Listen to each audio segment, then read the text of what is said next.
Issue 3 is a real banger. Sure, it's still coated in that healthy layer of 1960s corn, but most of the problems I had with the first few issues, like the poor editing, are pretty much gone here.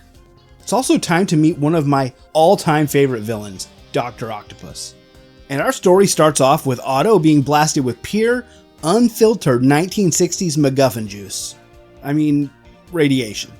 Landing him unconscious in a hospital bed, a scene that reminds me heavily of the Raimi Spider-Man 2 film, but, with a lot less horror and death.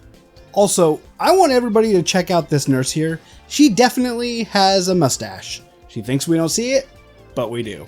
Alternatively, we see that Peter is riding high on life. A few victories under his belt have made him feel completely invincible and utterly bored. He needs a challenge, a true and worthy rival, the Sasuke to his Naruto. I've always seen Doc Ock as a dark mirror to Peter. Both brilliant scientific minds, socially isolated, freak accidents centered around radiation that drastically altered their lives. But where Peter had Uncle Ben to use as a guiding light and keep him grounded, Otto let his bitterness and greed win and owned everything that he does.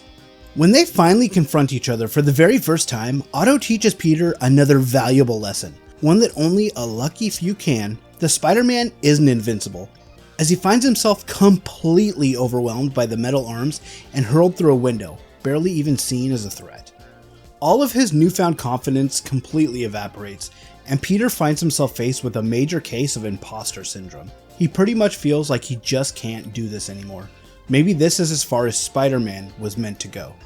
Meanwhile, Doc Ock goes on a rampage and defeats a security fence, which he almost seems threatened by about as much as Spider-Man. The radiation escapes its confinement like a literal living monster, and the Human Torch shows up at Peter's school to give a good old-fashioned motivational speech. He was apparently sent to deal with Doc Ock himself, but he overused his flames and they need some time to recharge. The best he can manage at this moment is to put some fiery math problems up in the air for the kids that are watching.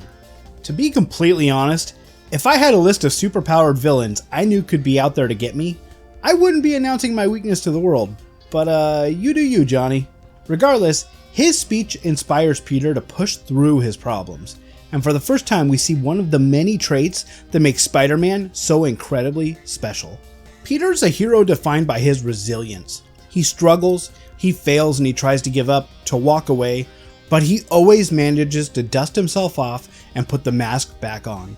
Even though sometimes he might rather walk away, his sense of duty is up there with probably even the likes of Captain America himself. This time Spidey shows up more prepared mentally and physically. He also whips up a good old-fashioned scientific MacGuffin, a glue to bind Doc Ock's arms together. The rematch is intense. The art and choreography of the fight are great. Honestly, I just like seeing these two trade blows.